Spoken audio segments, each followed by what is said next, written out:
Hah? Yang sering mandi junub. Iya, iya. Perlu diketahui juga, Pak. Ketika kita mandi junub itu sebenarnya tidak diperbolehkan menggunakan sampo ataupun sabun, Pak. Ya, Pak ya. Lalu bagaimana nih? Kan kalau mandi junub kalau nggak sampoan kagak sabunan kagak enak. Ya. Sebenarnya Pak, kalau kita mandi junub menggunakan sampo dan juga sabun itu menghilangkan kemurnian air. Ya. Yang namanya mandi junub itu pakai air, Pak. Nggak pakai sampo apalagi pakai sabun. Kalau mau sampoan terlebih dahulu baru mandi junub. Kalau mau sampoan sebelum mandi, nih malam habis main nih malam nih. Main coklat. Misalnya begitu ya. Nih malamnya habis nih. Ya. Karena kita mandi junub itu nggak boleh pakai sampo.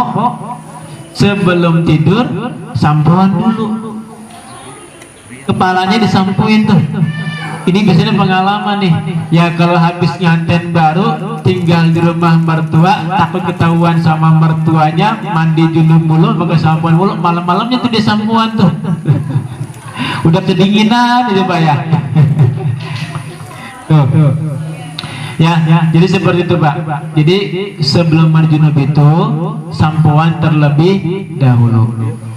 Nah, selesai barulah dia mandi junub. Karena kalau mandi junub diselingi dengan menggunakan sampo atau sabun, maka itu akan menghilangkan kesucian air itu untuk menghilangkan hadas besar dalam pada tubuh kita. Nah ini ya tidak diperbolehkan ya. Seperti itu Pak. Hadirin sekalian yang saya hormati, dalam menyikapi tanda-tanda balik pada perempuan ini, biasanya Pak, anak-anak kita di rumah itu susah diatur. Ya, susah diatur. Anak perempuan itu kalau masa usia balik itu lebih dekat kepada ibunya. Lebih dekat kepada ibunya. Kenapa? Karena dia cenderung nanya. Dia itu cenderung nanya tentang masalah head. Nah, head ini juga ada berbagai macam darah yang harus kita ketahui Pak. Nah, ya. Darah-darahnya itu macam-macam ya. Ada darah yang berwarna coklat, ada darah yang berwarna merah kehitaman, ada darah yang berwarna hitam, ada yang darah berwarna kuning kemerahan, ada darah head yang berwarna kuning. Nah ini juga harus kita pahami ya. Itu dikatakan di sini dalam hadis yang diriwayatkan oleh Asma binti Umais ya, dari Abi Daud, wal tajlis fi mirkan. Nah ini ya, ini untuk mengetahui tanda-tanda darah-darahnya. Wal tajlis fi mirkan, dan duduklah fil mirkan itu di atas bejana atau ember. Kalau dulu mungkin belum ada kaca Pak. Ya, belum ada kaca. Jadi kalau karena belum ada kaca itu, jadi kita ini belum bisa mengetahui tuh, nih apa tandanya atau warna itu darah yang keluar. Faiza ra'at safrata fawqal ma' falyaghtasil lizuhri wal asri. Apabila terlihat darah haidnya itu yang berwarna kuning, sofrotan berwarna kuning, fauqal ma, di atas air, yang tadi di atas air yang ada bejana yang ada airnya itu, fal yaghtasil li zuhri wal asri ghusla wahidan, maka basuhlah itu pada waktu zuhur untuk dan juga asar, mandi 1 kali, artinya mandi junub 1 kali kalau seandainya darah haidnya ini berwarna kuning. Wa taghsilu lil maghribi wal isya'i ghusla wahidan, dan juga basuhlah ketika maghrib dan isya, yaitu mandi 1 kali juga. Wa taghsilu lil fajri ghusla wahidan, dan juga basuhlah ketika subuh, mandi 1 kali. Wa tawaddo fima baina zalik, dan berwudulah di antara waktu-waktu itu. Ya, itu. Nah, ini darah-darah ya. Jadi bagi perempuan yang pertama kali haid itu darahnya itu berwarna merah ya. Itu pertama kali haid berwarna merah. Terus hari pertama, hari kedua masih merah, Pak. Nah, ini perempuan semuanya yang benar, ini pas banget dia ini, ibu-ibu semuanya ini. Saya kalau ngomong sama bapak-bapak semua pada bengong semua ini tuh. Ya. Ini yang pas ibu-ibu emang ini. Terus saya tanya, iya Pak, warna merah gitu kan ya. Yang saya ajak ngomong ibu bapak semua. Ya, biarin dah. Ya Pak ya. Buat pelajaran aja. Buat pelajaran. Jadi itu berwarna merah. Kalau sudah mendekati selesai masa haidnya, itu akan berwarna hitam atau coklat. Itu mungkin hanya sekedar flek-flek aja Pak. Ya, berwarna hitam atau coklat. Itu tinggal fleknya aja. Itu. Hadirin sekalian yang saya hormati, dan juga tanda-tanda balik bagi anak-anak perempuan dan juga laki-laki itu yang harus kita ketahui Pak, terutama bagi anak laki-laki, ketika dia masuk masa pubertas itu sedang tinggi-tingginya hormon. Biasanya kalau sedang tinggi-tingginya hormonnya itu, anak laki-laki itu susah diatur Pak. Dia mulai keluar rumah, mulai ngerokok, suaranya mulai keras. Nah, ini kalau kita tidak bisa membimbing anak kita itu ketika masa-masa usia balik Pak, jangan sampai kita nanti kecolongan. Ya. Karena dia itu masa pubertas, dia bergaul dengan teman-temannya yang suka ngerokok, mungkin ngerokok saja boleh. Jangan sampai nanti ketika dia masuk usia balik itu, dia nggak mampu menguasai biologisnya, dia mampu nggak menguasai dirinya, itu terbawa Pak. Sedang asik-asiknya main gitu kan ya, nanti dia ikut akhirnya narkoba. Nah, ini sebagai orang tua nih, kita nih harus paham ini, harus bisa mengerti bagaimana anak-anak kita itu ketika dia itu masuk pada usia balik. Ya. Jadi harus paham Pak, bagaimana dulu kita ini ketika kita itu masuk usia balik. Kita mungkin juga, kalau zaman kita dulu Pak, minyak rambut lavender kali ya, yang paling mewah ya. Bris ya. Apalagi Pak itu orang aring. Ya kan, mampu. Wah, itu. Ya.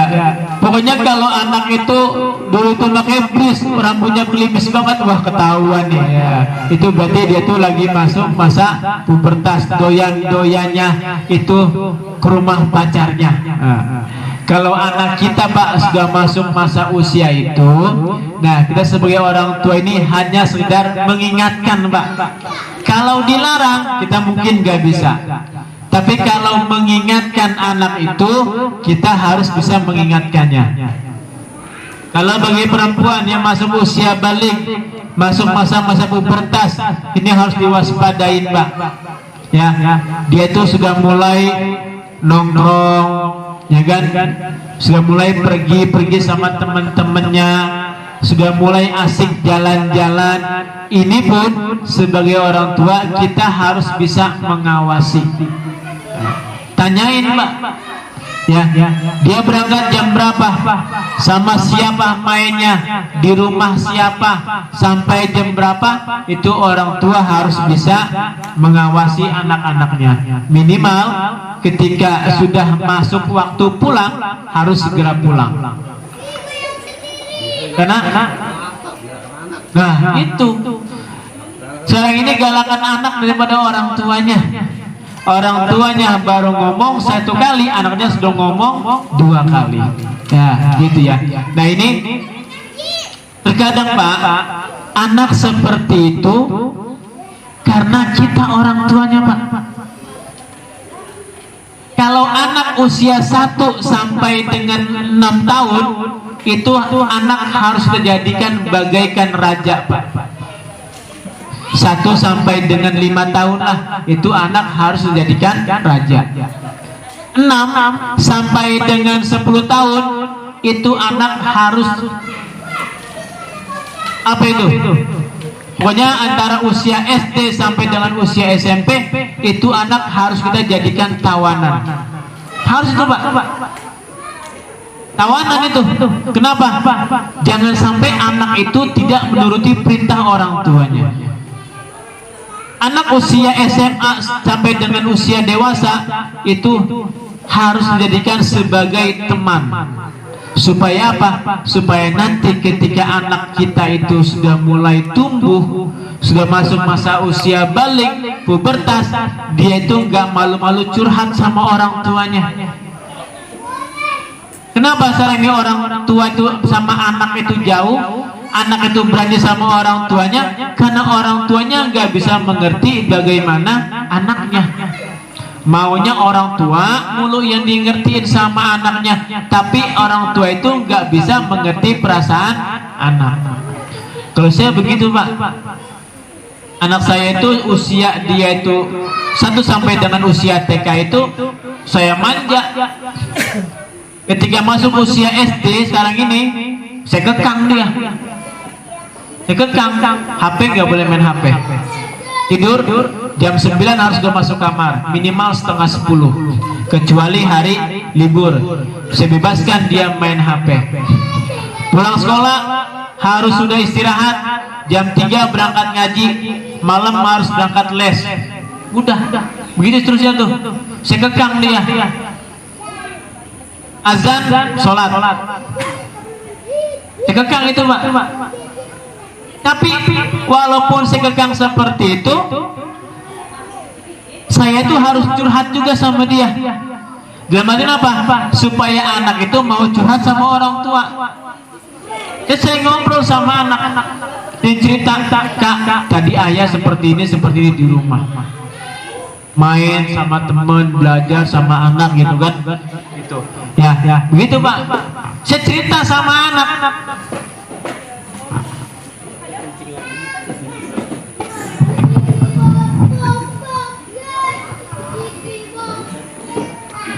Ya. Begitu, Pak. Makanya anak saya sekarang ini kalau ketemu itu curhat. Nggak malu dia curhat sama orang tuanya, curhat sama saya, curhat sama ibunya, curhat. Bagaimana itu dia dilapat di sekolahan. Kita bisa nanya, tadi kamu Kak sekolah bagaimana? Di kelas bagaimana? Tadi kamu ngaji baca apa? Cerita dia. Gitu. Ketika dia mengalami headburn, ngomong sama ibunya, Bun, aku kok tadi keluar darah. Oh, sudah mulai head. Ketika anak saya itu, Pak, sebelum dia mulai head, saya itu sampai itu sudah ngerti duluan, Pak. Ini anak kok sering sakit perut. Perutnya suka sakit banget. Saya tanya, kamu kenapa sakit perut? nggak tahu. Terima makan pedas? Enggak. Udah. Oh, berarti dia sudah mulai head. Ini kita harus paham, Pak. Kalau anak sudah megang-megang perutnya sakit banget, ketika itu sudah mulai usia 9-10 tahun, ini harus dipahami. Tuh jangan-jangan anak itu sudah mulai head, tapi kita sebagai orang tua tidak mengerti bagaimana tuh tanda-tanda anak perempuan itu mengalami head atau menstruasi. Hadirin sekalian yang saya hormati, mungkin hanya itu yang dapat saya sampaikan tentang masalah tanda-tanda balik bagi anak laki-laki dan juga perempuan, yang harus kita ketahui semuanya, ya, terutama adalah bagi anak perempuan yang akan mengalami head atau menstruasi. Ini masuk di usia 9 atau 10 tahun. Ya. Itu mungkin yang dapat saya sampaikan, kurang lebihnya saya mohon maaf. Jika ada pertanyaan, saya buka pertanyaannya, atau mungkin kita tutup dulu, baru berdoa, baru bertanya. Ustaz, coba dulu aja. Ya, mari sama-sama kita akhiri talim kita pada malam hari ini dengan pembacaan doa. Semoga apa yang kita dapatkan pada malam hari ini dan juga apa yang saya sampaikan pada malam hari ini bermanfaat untuk kita semuanya. Ala zihniyah bisiril Fatihah. A'udzubillahi minasyaitonir rajim. Bismillahirrahmanirrahim. Alhamdulillahirabbil alamin arrahmanir rahim maliki yaumiddin. Iyyaka na'budu wa iyyaka nasta'in ihdinas siratal mustaqim. Shiratal ladzina an'amta 'alaihim ghairil maghdubi 'alaihim waladdallin. Amin. Bismillahirrahmanirrahim. Alhamdulillahi rabbil alamin hamdan yuwafi ni'amahu wa yukafi'u mazidah. Ya Rabbana wa ilahana wa lakal hamdu wa lakal mulku kama yanbaghi li jalali wajhikal karim wa li'azimi sultanik. Allahumma salli ala sayyidina Muhammadin fatihi limawdika wal khatimi lima syabaq nazilil haqi bil haqi wal hadi ila siratikal mustaqim wa ala alihi wa sahbihi wa qadrihi wa miqdarihi al-aliyil azim. Allahumma ya ghaniyun ya hamid ya mubdi'u ya mu'id ya rahim ya wadud, aghnina bihalalika an haramika wa ta'atika an ma'syiatika bifadlika amman siwak. Allahumma ighfir lana wa liwalidina warhamhuma kama rabbawna shighara wa li jami'il mu'minina wal mu'minat wal muslimina wal muslimat al ahya'i minhum wal amwat. Rabbana zalamna anfusana wa illam taghfir lana wa tarhamna lanakunanna minal khasirin. Rabbana atina fid dunya hasanah wa fil akhirati hasanah wa qina adzabannar. Wa sallallahu ala sayyidina Muhammadin wa ala ali sayyidina Muhammad walhamdulillahi rabbil alamin. Assalamualaikum warahmatullahi wabarakatuh.